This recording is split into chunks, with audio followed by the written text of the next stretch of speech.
al tope.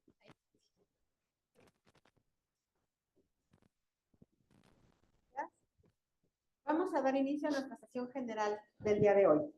Hoy nos acompaña la maestra Marisol Ortiz Vargas. Les voy a mencionar de su currículum.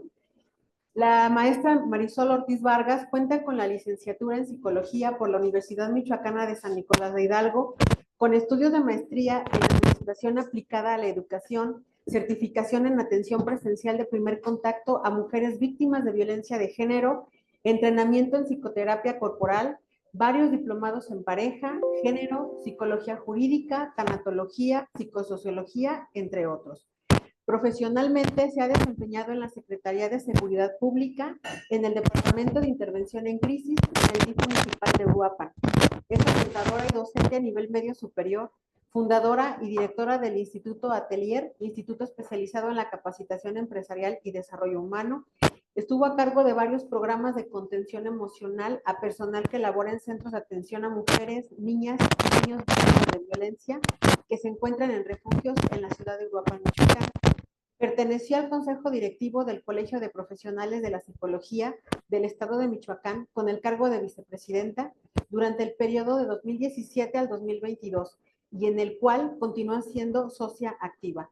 Actualmente labora en la Secretaría de Salud como encargada del Departamento de Acompañamiento, Contención Emocional y Psicológica de UNEM de DICAM Morelia, dedicada a la detección y diagnóstico del cáncer de mama, así como en consultorio privado, contando con experiencia de más de 14 años en valoración, diagnóstico, atención y tratamiento psicológico especializado en adultos, parejas y familias, así como en la supervisión de otros profesionistas de la salud mental, educación e instituciones que lo requieran.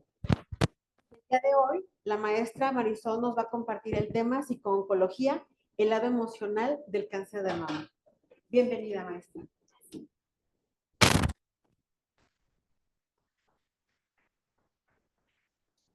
Gracias, buenos días. Gracias por estar aquí. No me voy a subir porque me siento muy alta y aquí tengo como un poquito más de contacto con ustedes. Aparte me muevo de repente mucho. Bueno, el día de hoy les vengo a compartir, espero que sea clara, que sea práctica, que sea entendible y no voy a tratar de no usar tanto término técnico para que quede un poquito más claro. Si tienen alguna duda o algo, pueden ir levantándome la mano y si no, al final de la conferencia, pues hacemos la resolución de las dudas, ¿sale? Entonces, estamos en el mes rosa, mes de la concientización sobre el cáncer de mama, pero también hay que entender que mucho de este mes está focalizado o enfocado a la cuestión médica. Entonces, ¿dónde queda la parte emocional, la parte psicológica de esas pacientes? El día de hoy vengo precisamente a compartirles esa parte, el lado emocional del cáncer de mama, que es desde la cuestión de la psicooncología. Y aquí yo empiezo con esta pregunta de cómo afectan las emociones a la salud física. Voy a irme por lo básico, ¿qué es el cáncer de mama? Bueno, el cáncer de mama es la enfermedad en la cual las células del tejido mamario van a aparecer de manera normal y descontrolada, formando un tumor maligno, el cual puede expandirse e invadir otros órganos. Les digo yo, la forma en la que les explico a las pacientes es cuando las células mamarias de la nada se vuelven locas, empiezan a reproducirse, empiezan a aglomerarse, forman el tumor. Puede ser, obviamente, cuando es cáncer de mama, tiene células malignas, el cual puede expandirse a otros órganos, a otros tejidos u otras partes del cuerpo, que cuando pasa esto, pues estamos hablando ya de lo que es la metástasis. Y este tipo de cáncer puede ser tanto en los conductos mamarios como en los lobulillos. Ahora, me voy a ir un poquito a la parte de la epidemiología. En cifras o en estadísticas, se dice que desde el 2016 es considerado el cáncer más común en el mundo, en mujeres mayores de 25 años. Es la primera causa de muerte en México, en América Latina y en el mundo. Antes se consideraba que el cáncer de mama, que el cáncer cervicouterino era la primera causa de muerte, ahorita es el cáncer de mama. Aquí hay una diferencia entre el cáncer cervicouterino se puede prevenir, el cáncer de mama no. Lo que salva una paciente de cáncer de mama es un diagnóstico oportuno y temprano. 1 de cada 12 mujeres en algún momento de su vida pueden padecer cáncer de mama. Y aproximadamente, bueno, en los hombres es el primer factor de riesgo para el cáncer de mama es simplemente el ser mujer. En hombres se puede dar, sí, pero es en menos del 1%. A nivel mundial, se dice que cada año se produce 1.380.000 nuevos casos en el mundo y hay aproximadamente 458.000 muertes a causa del cáncer de mama. También se dice que cada año pues es más frecuente tanto la muerte como la detección. El grupo de edad más afectado es entre los 50 y los 69 años. Sin embargo, y desde la experiencia les puedo compartir que ahorita hay mucha paciente entre los 30 y los 40 años. De hecho, hemos tenido pacientes incluso hasta en el rango de los 20. Y en un MDDICAM hemos diagnosticado a un paciente varón. Bueno, en México se dice que en el 2022 murieron 7.947 mujeres, que esto va a representar el 19% de las defunciones precisamente por cáncer. Hasta agosto del 2025 se registraron 5.124 defunciones, de estas fueron 37 del sexo masculino, volvemos a lo mismo, menos del 1%. La tasa de mortalidad en México es de 20.4 defunciones por cada 100.000 mujeres y desde el año 2000 se ha visto un incremento importante. En Michoacán, las estadísticas o las tasas es, en el año 2023 hubo 278 fallecimientos por cáncer de mama, en el 2024 287 fallecimientos, 375 casos nuevos, y lo que va, bueno, aquí hasta agosto, lo que va al 2025, había 153 defunciones y 251 casos nuevos. Y pues Morelia, dentro del estado de Michoacán, es el municipio con más fallecimientos. Ahora, teniendo estas cifras, me voy a ir a lo que compete la conferencia, la charla del día de hoy, que es la psicooncología, la relación emocional de la paciente. Voy a partir de eso. La psicooncología es precisamente una rama especializada de la psicología cuyo objeto de estudio es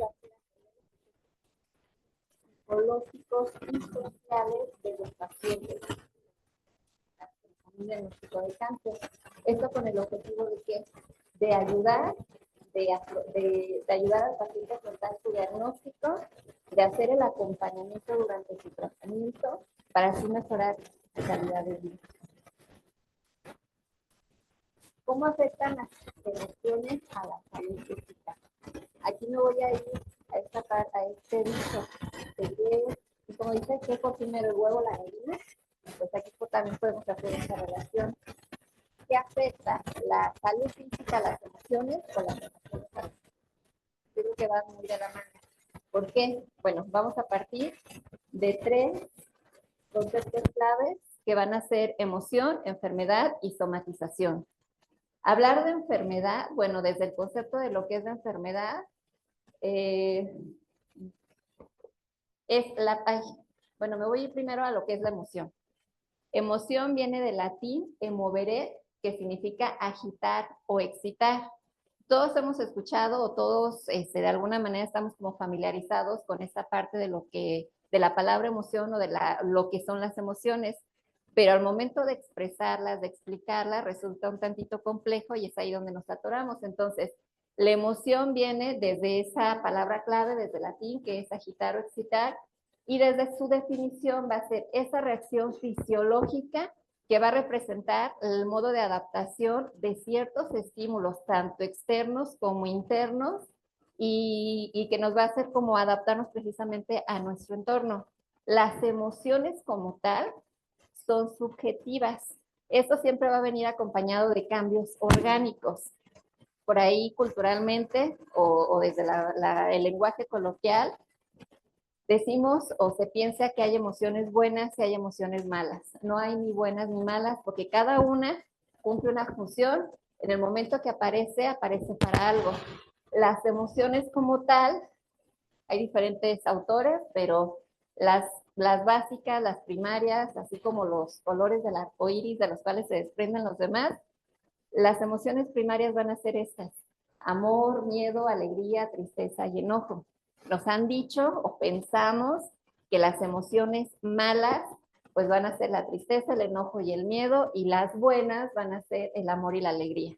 No hay buenas ni malas, quizá placenteras y displacenteras, solamente que aquello que no nos gusta, pues automáticamente lo etiquetamos como algo malo, y aquello que es bueno, pues le ponemos la palomita. Entonces, cada emoción va a cumplir una función. Por ejemplo, la función del amor es crear empatía para llevar una sana convivencia, una buena relación con los demás. El miedo, cuando nos sentimos en una situación de peligro, en nuestro cerebro se activa la amígdala y eso nos hace emprender la huida, protegernos. Entonces, gracias al miedo, estamos vivos. Gracias al miedo, estamos bien. La alegría, pues su función es el disfrutar de la vida. La tristeza es esta emoción que aparece para poder sentarnos, aterrizarnos, porque nos permite como llegar a esa parte de la autorreflexión, la introspección. A través de la tristeza o cuando estamos en esta emoción, empezamos a hacer como mucho esta evaluación de lo que fue, del cómo estoy y de qué es lo que quiero. Que se siente la fregada, pues sí se siente la fregada, pero gracias a la tristeza podemos hacer esta evaluación, esta reflexión de nuestra vida. Y el enojo nos va a servir precisamente para poner límites. Cuando sentimos que el otro está traspasando el límite, tanto psicológico, físico o emocional, aparece esto. ¿Qué es lo que pasa con el enojo? El enojo va a aparecer con la molestia, solo que la molestia la vamos como haciendo a un lado hasta que dejamos que se acumule, se acumule, se acumule, y entonces manifestamos el enojo desde una forma agresiva. Ahora, la enfermedad. La Organización Mundial de la Salud define a la salud como, bueno, a la salud como ausencia de enfermedad. Sin embargo, la enfermedad, bueno, salud es ausencia de enfermedad y es el equilibrio entre lo psicológico, lo emocional y lo físico. Entonces, la enfermedad sería lo contrario. Enfermedad va desde la cuestión de pérdida de ese equilibrio, de la armonía, de la conciencia, manifestándola a través del síntoma. Va a ser la expresión visible de un proceso invisible que pretende interrumpir nuestro actuar avisándonos de una anomalía. Es decir, la enfermedad va a aparecer a través del síntoma, a través de la dolencia, a través de la incomodidad, para decirnos que hay un desequilibrio en alguno de estos tres aspectos.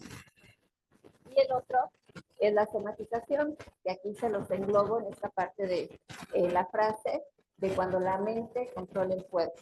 ¿Qué es la somatización? Es cuando existe la dolencia, el síntoma, el signo, pero que a nivel fisiológico, físico, a través de estudios y demás, a través de cuestiones médicas, pues no se ve nada. Tiene que ver más desde la cuestión psicológica.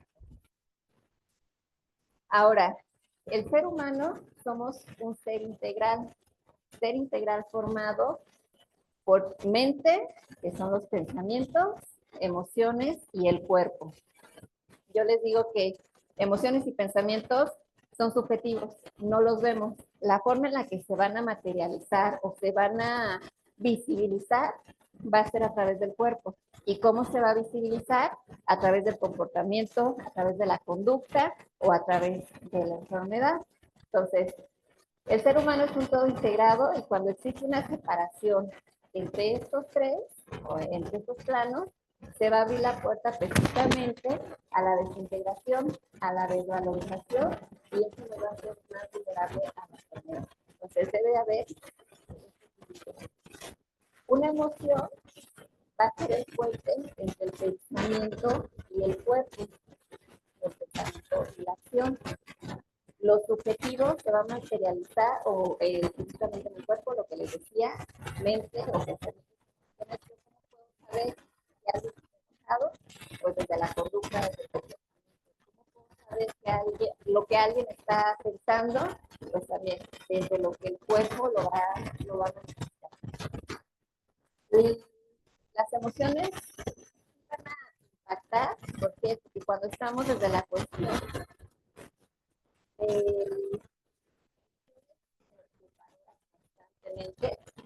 a tener un impacto en los sistemas inmunológicos, y esto nos va a hacer precisamente más vulnerables a enfermar. Viceversa, las emociones positivas van a ayudar precisamente a llevar la enfermedad y va a favorecer el proceso de recuperación. El no expresar las emociones es una causa oculta de un exceso de peso. Aquí, en esta parte de las emociones, mente y cuerpo, todo va en relación. Si yo tengo un pensamiento, digamos, negativo, pues lo voy a contactar o lo voy a asociar con una emoción displacentera, a lo mejor con el miedo, a lo mejor con la tristeza o a lo mejor con el enojo. Y por ende, mi cuerpo también lo va a resentir en síntoma o en malestar. Si yo tengo una emoción placentera, pues voy a contactar en automático con un pensamiento positivo y mi cuerpo también lo va a reflejar en la vitalidad. Ahora, aquí les pongo este ejemplo de cuando no hay este equilibrio, cuando hay esta desconexión, les digo yo, este divorcio entre pensamiento y emoción, entre cabeza y corazón, pues aparece el síntoma, aparece la enfermedad. ¿Cuáles van a ser las causas más comunes de la enfermedad? Bueno, la primera que ya les había comentado es las actitudes y las emociones negativas, que van a impactar a nuestro sistema inmunológico, nos hacen las defensas. La culpabilidad. ¿Qué es la culpabilidad? Esta es la emoción que mezcla el enojo y la tristeza. La utilización de la enfermedad para evitar una situación desagradable o para huir de ella. ¿Quién se quiere enfermar? Pues desde nuestro lenguaje, cuando decimos, ay, como que me quiero enfermar, ay, si estuviera ahorita enferma, estaría en mi casa, estaría acostada, estaría llevando el desayuno a la cama, no estaría trabajando, no estaría aquí. Entonces sí, muchas veces la enfermedad es utilizada como una ganancia secundaria. Y la otra es las emociones contenidas. ¿Qué es lo que pasa cuando de repente el estrés tan solo lo vamos conteniendo?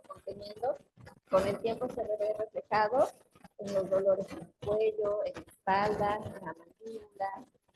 Cuando traemos el estrés a todo lo que da impacto biológico, desde la función del cortisol que lo traemos súper alto, desde que nosotros está completamente en alerta, ¿qué pasa cuando una emoción también la contenemos? Desde la parte a lo mejor no sé si les ha ayudado a pasar, esta parte de un enojo, de un coraje, lo van guardando, y llega el punto donde te duele la cabeza, o incluso vomitan, la famosa gris. Entonces, todo eso es desde la cuestión de un mal manejo, una mala gestión de las emociones y de las personas. Al final es como el agua, va a buscar por dónde salir. Por mucho que contengamos, de alguna manera esa emoción va a buscar la salida, ya sea de manera afectiva o de manera a través de la enfermedad. Bueno, en un Médica, que es donde yo trabajo precisamente con pacientes con diagnóstico positivo a cáncer de mama. Hay tres tiempos principales o tres momentos en los cuales se atiende a la paciente. Uno es en el diagnóstico, otro es en el tratamiento y la tercera fase, que es la fase de supervivencia,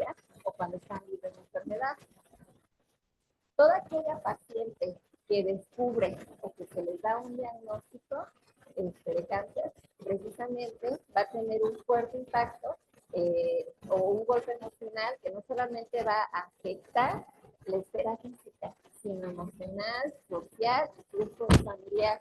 El impacto es completo. Cuando escuchamos la palabra cáncer, lo primero que se viene a la mente pues, es los temores, los miedos a qué va a pasar, pensamientos y sentimientos catastróficos y derrotistas, de ya me voy a morir o el ya para qué, si de todos modos me voy a morir. ¿Qué emociones hay detrás del cáncer?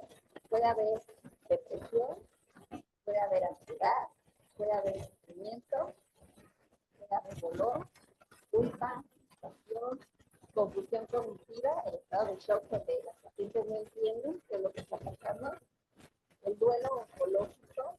¿Por qué? Porque la primera pérdida que están teniendo es la pérdida de la salud. Baja autoestima por los cambios que se vienen, cambios físicos, mucho enojo, el por qué a mí, yo no te he tomado, yo no te he tomado. Viene soledad, la soledad por la parte del aislamiento, aislamiento es sentir que nadie las entiende. Y sí, nadie las entiende, como alguien que ya vivió, que ya pasó, temores, desadaptación y miedo a morir. Que más que el miedo a morir, bueno, aquí cambia, más que el miedo a morir es miedo a sufrir en ese proceso de qué es lo que va a pasar. Claro que el miedo a morir aparece mucho en aquellas pacientes, tiene que ver también la edad, en aquellas pacientes que a lo mejor tienen hijos pequeños. Su primer preocupación es qué va a pasar. ¿Qué es normal sentir o qué es lo normal en las pacientes? Les decía que hay 3 momentos claves o 3 etapas o 3 fases, que es la del diagnóstico, la del tratamiento y al final del tratamiento o supervivencia o libre de enfermedad. Ante el diagnóstico, lo primero que la paciente va a presentar va a ser una confusión, esa parte del por qué a mí. Hay pacientes que a lo mejor pues ya traían el síntoma, ¿no? Que a lo mejor la bolita, que a lo mejor el ardor, que a lo mejor el hundimiento desde tiempo atrás. Entonces ya vienen como haciéndose una idea. Pero hay pacientes que año con año se hace su revisión. El año pasado salieron aparentemente bien y fueron diagnosticados. Entonces, hay confusión cognitiva, hay angustia por la incertidumbre de no saber qué va a pasar. Viene la cuestión de la evitación o la negación, la parte de, a la vez, tristeza, sensación de que no es real. Les digo, la parte del enojo, el enojo ante pacientes que pues llevan aparentemente una vida sana. Y una sorprendente calma. Esta parte de la sorprendente calma es como, les digo yo, el momento eureka. Cuando tratas de encontrar algo, cuando llegas a la respuesta, te da como esa tranquilidad. Pacientes que cuando le dices, ¿es esto? Es como el descanso de ya saber qué es lo que tengo. Entonces, algunas aparece esto, la sorprendente calma. En la intervención, el acompañamiento ante el diagnóstico es fundamental. ¿Por qué? Porque de esto va a depender la adherencia del tratamiento o al tratamiento de la paciente. Aquí es buscar darles toda la información a la paciente para poder bajar su ansiedad, para bajar la incertidumbre. Cuando tienen esa información, es más fácil el poder dar los siguientes pasos. Entonces, en un MDDICAM, que está aquí al ladito del hospital y que es la unidad precisamente especializada en la detección y diagnóstico temprano del cáncer de mama, cada que una paciente se le da este diagnóstico, bueno, desde la biopsia, pasan a contención emocional, precisamente para irles dando como, abriendo el caminito, dándoles los posibles resultados a lo que se pueden enfrentar. Una vez que se les da el diagnóstico, es sí o sí, tienen que pasar al área de psicología, de contención, precisamente para empezar a trabajar esta parte de la adherencia al tratamiento. Aquí es bien importante porque cuando se da el diagnóstico, obviamente se le da desde la cuestión médica. muchos tecnicismos que ellos no entienden, que ellas no entienden y que únicamente se quedan con la parte de cáncer. Incluso de repente su angustia, en la clasificación, por ejemplo, del índice de sospecha, hay una clasificación que ustedes como médicos, los que son médicos deben de saber, está el famoso BIRATS. Entonces el BIRATS va del 0 al 6. Cuando aparece un BIRATS 5, pues es la confirmación de cáncer, pero ellas piensan que ya están en una etapa 5. Entonces es como casi ya estoy en la etapa final y es lo que les causa esa parte de la angustia. Entonces es en este primer paso el poder explicarles, el poder describirles su diagnóstico con un lenguaje normal, coloquial, aterrizarlo. La segunda fase, que es la fase del tratamiento, aquí es las emociones que se le van a presentar a la paciente generalmente son ansiedad, dudas, indecisión, preocupación, apatía relacionada con el estado físico. En esta parte del tratamiento, la paciente puede tener cirugía, quimioterapia, radioterapia o hormonoterapia. Aquí, en la primera fase, también es explicarles los posibles tratamientos que le pueden dar, que cada paciente es diferente, es única, que a lo mejor aquí puede haber muchas personas que les digan que coman, que hagan, que tomen, que dejen de hacer cosas naturales o lo que a fulanito le funcionó, es hacerles mucho hincapié en que, pues si creen en eso, pueden hacerlo, pero por nada del mundo suelten el tratamiento médico. Entonces es mucho trabajar la adherencia. Ante el tratamiento, pues vienen estas sub y bajas emocionales, desde la cuestión de también, aquí va el instinto de supervivencia. Aquí la cuestión emocional queda de lado. Ahí es como la parte de háganme, córtenme, lo que quieran, con tal de seguir viva. Entonces, el impacto emocional, el choque de realidad o el golpe de realidad viene aquí, en la tercera fase.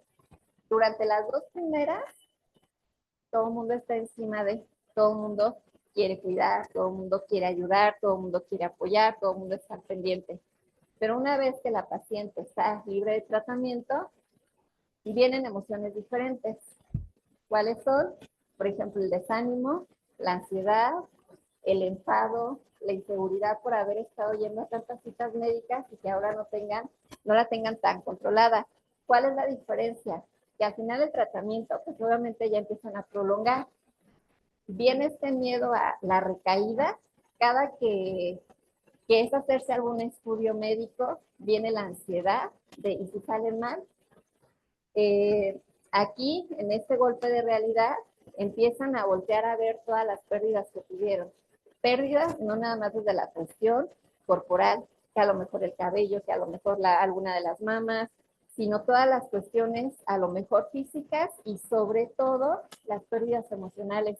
Hay estadísticas que mencionan que hasta que el 30% más o menos de la pareja aquí abandona a la paciente. Cuando son la pareja hombre, obviamente.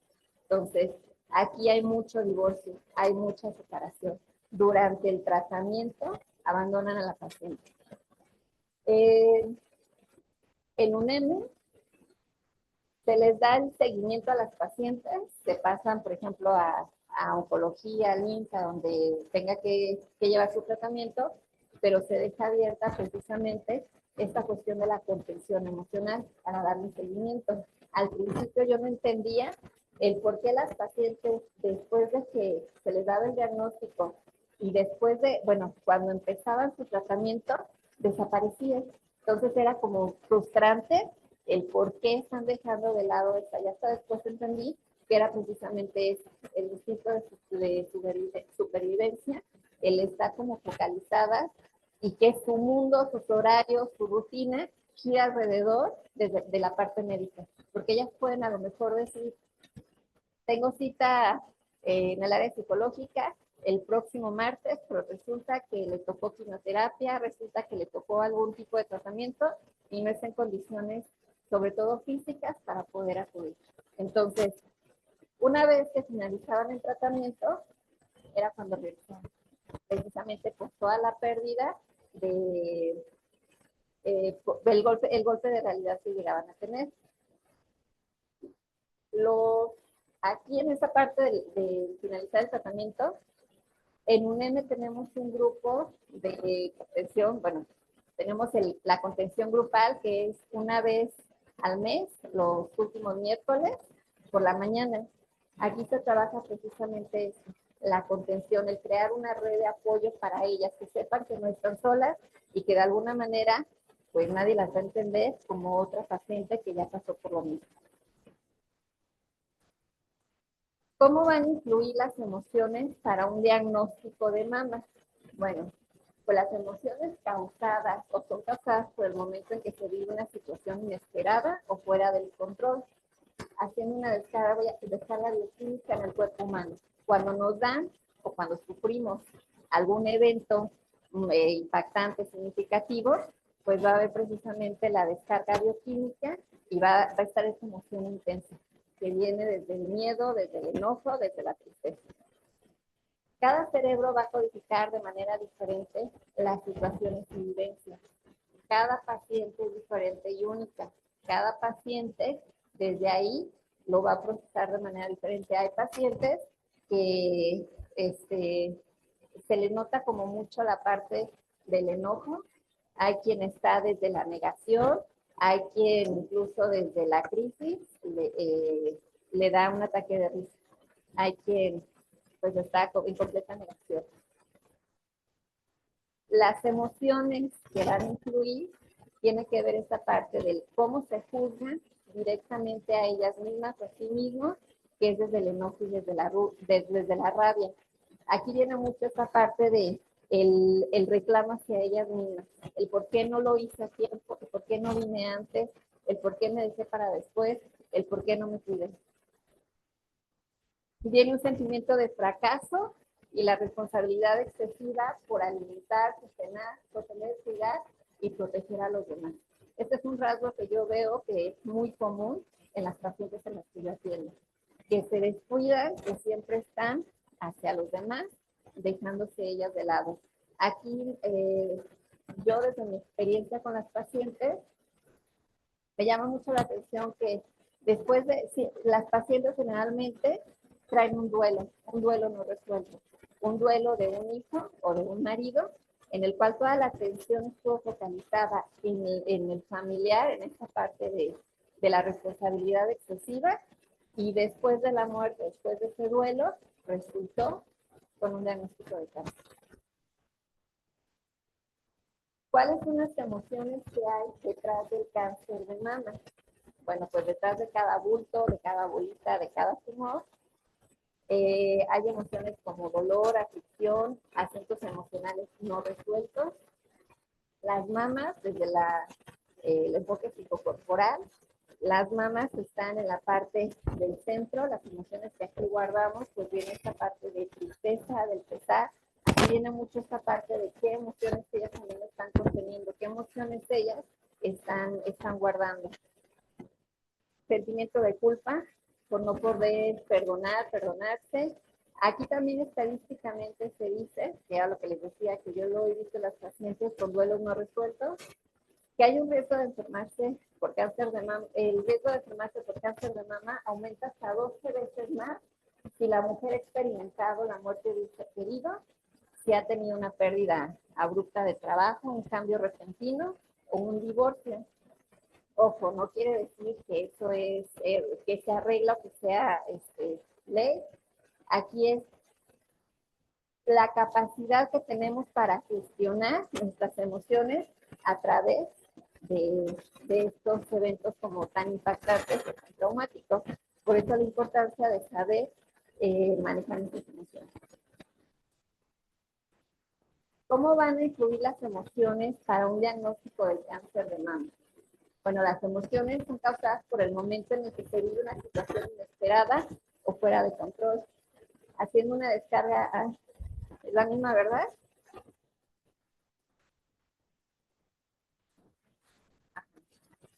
Un patrón común en los pacientes o en las pacientes de cáncer de mama es precisamente que traen historial de traumas psíquicos desde su infancia que los llevaron precisamente a crear esa parte de la autosuficiencia, de la independencia, de no depender, de no ocupar de los demás.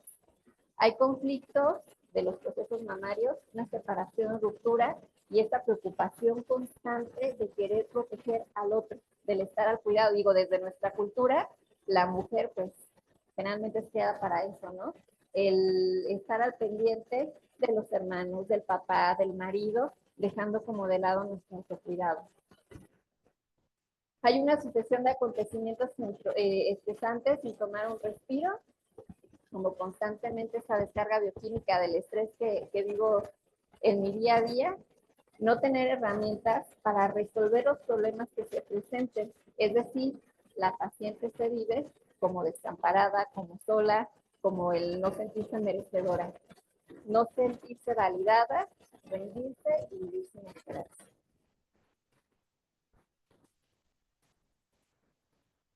Ahora, hay dos eventos o dos eventos impactantes en este duelo oncológico o en este duelo corporal. Una va a ser la pérdida de la mama o las mamas y la pérdida del cabello en la mujer. ¿Cuál es el simbolismo y significado de las mamas? Si nos vamos a lo que significa, bueno, hay una metáfora de dar y recibir. Las mamas van a simbolizar la abundancia, la sustentabilidad y el cuidado hacia los demás. Es el nutrir, es el dar vida, es esta parte del ser la buena madre, que es en el ser capaz de dar todo por los demás. Hay una necesidad de parecer autosuficiente y también pues, tiene que ver con esta parte del deseo, de procurar el placer sexual.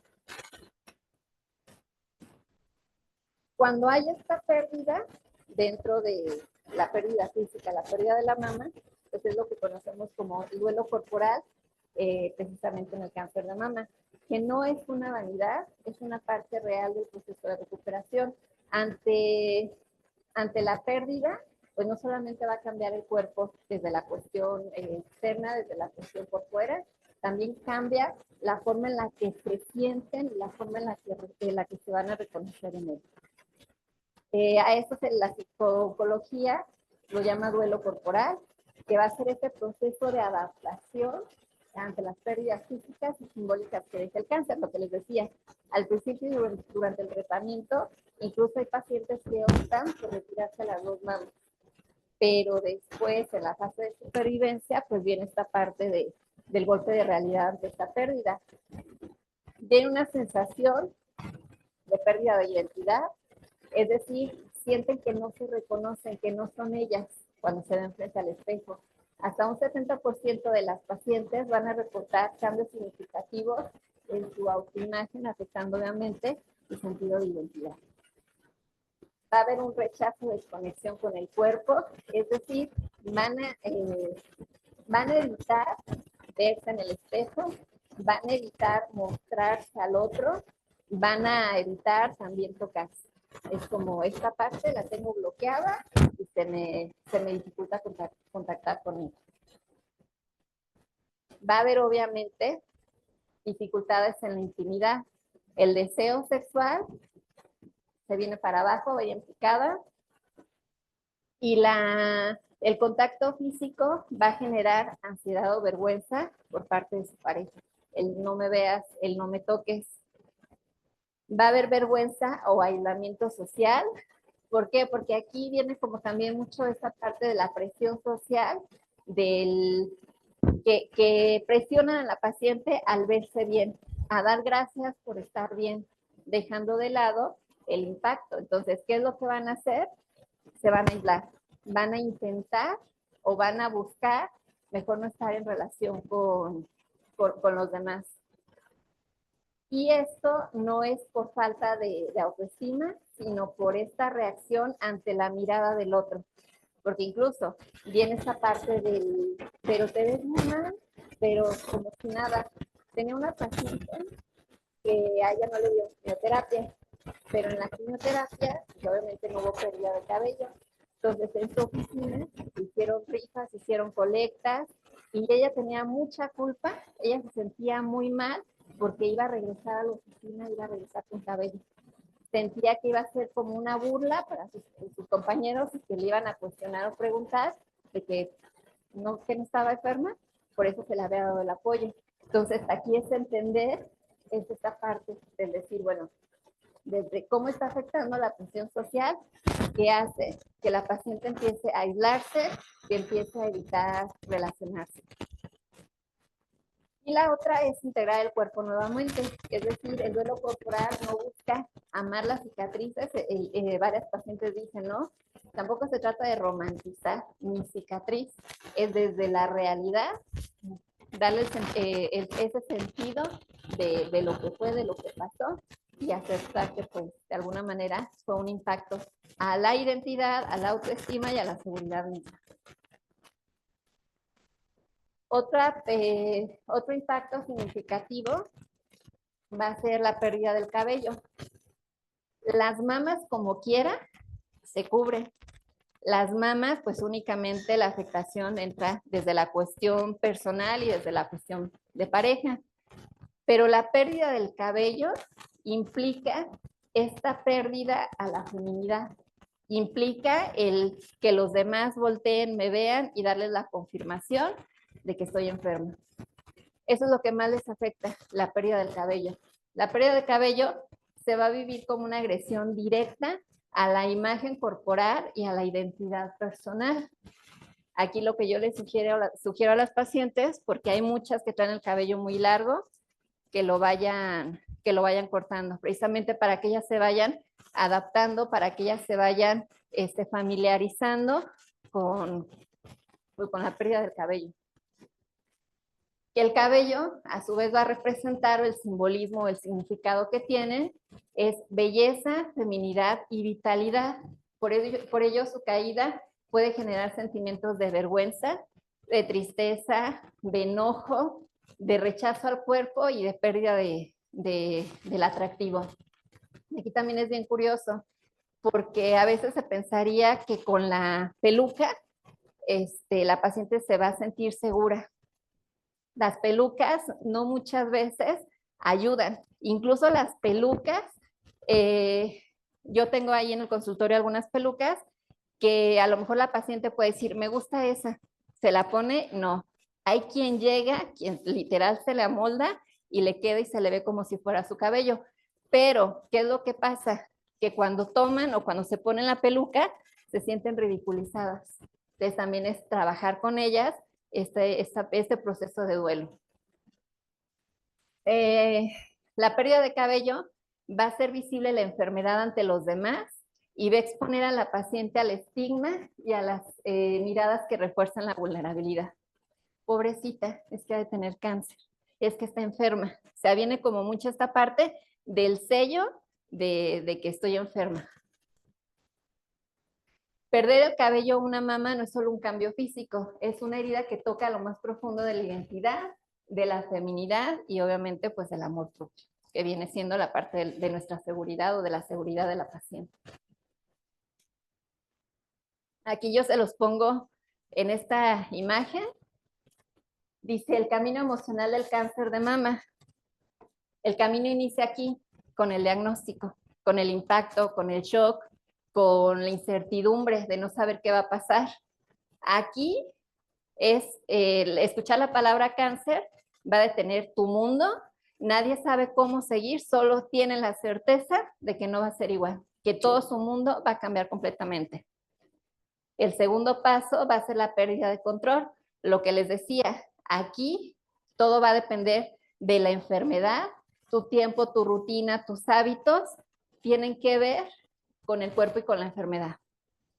El tercero, bueno, aquí en la parte del tratamiento, algo que es clave también y que aquí va el comercial, es la parte de que el paciente lleve un plan de alimentación adecuado.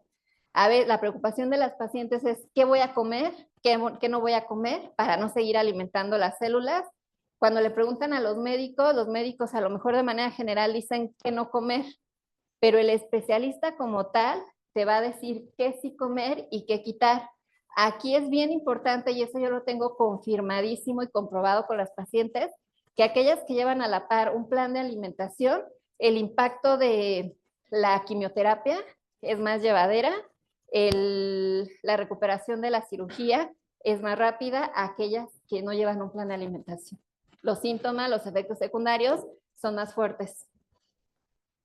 El tercer caminito es el duelo corporal, que es lo que les decía. Se miran al espejo, no se reconocen, no reconocen lo que ven. Viene esta parte de extrañeza, de pérdida, de lo que fue tanto el cabello o la mama. La reconstrucción emocional es, no todo mejora rápido, aquí hay que tener mucha paciencia, por lo que les digo, después se viene el golpe de realidad y es como la reconstrucción, es como cuando llega el desastre natural. Primero la sobrevivencia te hacen estar en estado de alerta, pero después es, ¿y ahora qué sigue? Después viene, bueno, finalizamos con no terminé el tratamiento y ya ahí quedó, sino desde la cuestión de no saber si voy a volver a empezar, no saber si la enfermedad va a regresar, no saber si va a haber una recaída. Entonces, este es el caminito. Esta parte de pensar que todas las pacientes tienen cirugía, que a todas las pacientes se les da quimioterapia, pues no, cada paciente es diferente y única. Hay 4 tipos de tratamientos, pero de esos 4 tipos de tratamiento, cada paciente va a depender de muchos factores cuál es el que sea mejor para ella. Si no hay un buen manejo, si no hay una buena contención, un acompañamiento emocional, si se deja a la paciente, puede desarrollar alguno de estos trastornos psiquiátricos o patológicos. Es normal sentir ansiedad, es normal sentir depresión, es normal sentir estos picos de emociones, pero si se quedan atoradas en esa emoción, si no saben gestionar las emociones de manera adecuada, pueden desarrollar o un trastorno de adaptación o un trastorno de ansiedad generalizada, un trastorno depresivo o un trastorno mixto que es depresivo y de ansiedad, un trastorno dismórfico corporal y un trastorno de estrés postraumático. Y pues aquí, para aquellos que no conozcan, una foto la foto de la fachada de un MDDICAM, que les digo está aquí al ladito, que lamentablemente no muchos la conocen y que es la unidad especializada precisamente en la detección y diagnóstico oportuno. Todos los que trabajamos o trabajan ahí, técnicos, médicos y demás, son completamente especializados en el país hay solamente 19 unidades y Michoacán es el afortunado en tener esta unidad. Entonces, para ustedes, pasen la voz a sus mamás, a sus amigas, es el que conozcan que existe una unidad especializada en cáncer de mama. ¿Por qué? Porque luego van a revisiones y las mandan a lo privado y la verdad, una mastografía es cara, una biopsia es muy caro y aquí es completamente gratuito. ¿Sale? Y es de manera integral, les digo, está desde la cuestión de nutrición, psicología, la parte médica. Y aquí es la forma, o les pongo como de manera breve, los dos etapas o los dos aspectos en las que yo doy la contención. Una es durante el diagnóstico y otra es durante el tratamiento. Durante el diagnóstico es desde la mastografía. La mastografía también les genera cierta ansiedad a las pacientes y más cuando ya traen un antecedente. Entonces es hacer una intervención. Si en la mastografía le sale algo por ahí diferente, raro, anormal, se mandan a ultrasonido. Si en el ultrasonido siguen confirmando que hay algo anormal, se pasa a la biopsia. Ojo, biopsia no es sinónimo de cáncer. Biopsia es otro estudio para confirmar o descartar precisamente que haya células cancerígenas. Así sea la mínima sospecha, nosotros hacemos la biopsia. ¿Por qué? Porque lamentablemente a lo mejor hay médicos en la parte privada que ven esa sospecha, pero la minimizan y resultó que por no darle un seguimiento al año la señora vuelve directamente y resultó que sí tenía un cáncer. Entonces, sea mínima la sospecha, hay que dar el seguimiento. Acuérdense, lo único que salva a una mujer de un diagnóstico de cáncer es precisamente la detección y el diagnóstico oportuno.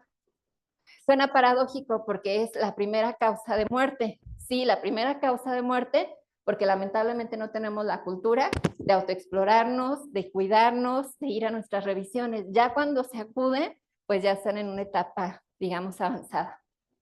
Aquí lo que yo les digo mucho a las pacientes es esta parte de un mal diagnóstico no necesariamente tiene que ser un mal pronóstico.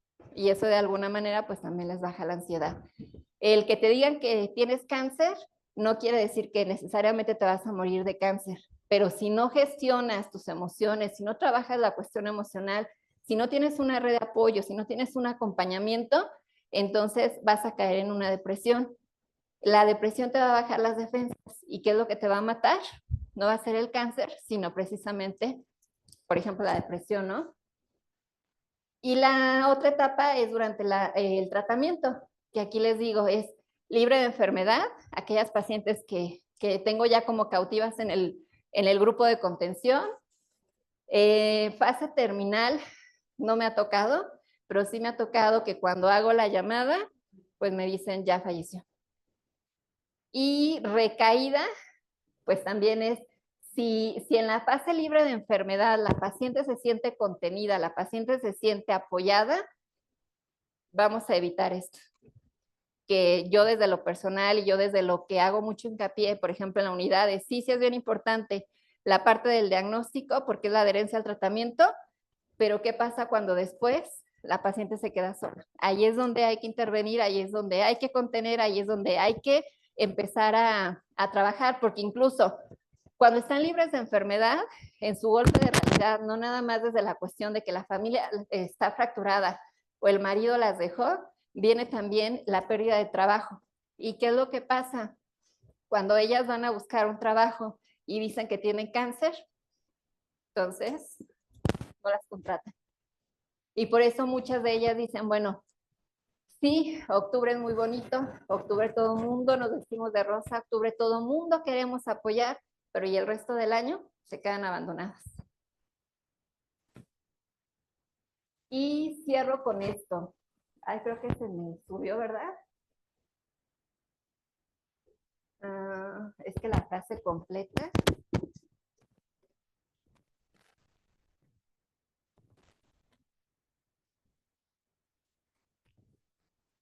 Quiero leerle la frase completa.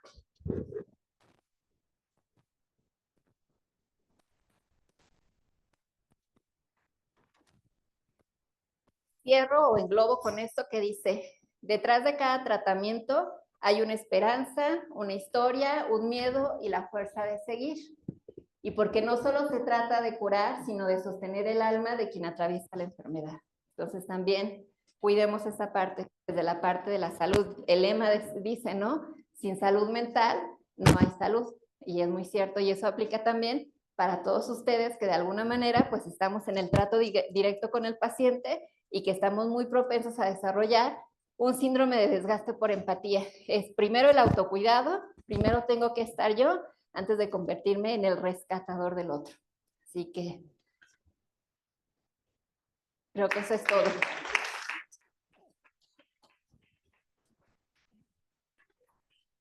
No sé si tengan alguna duda, comentario, algo antes de cerrar.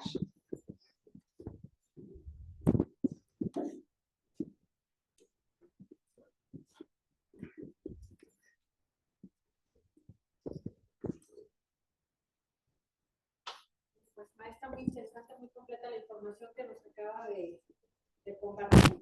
Y pues ciertamente la UNEM dedicamos una unidad que está más que capacitada, que cumple todos los estándares de calidad y que hacen un trabajo excelente. Bueno, si no hay comentarios, no me queda más que agradecer su participación en esta sesión general y hago entrega de su constancia. Gracias.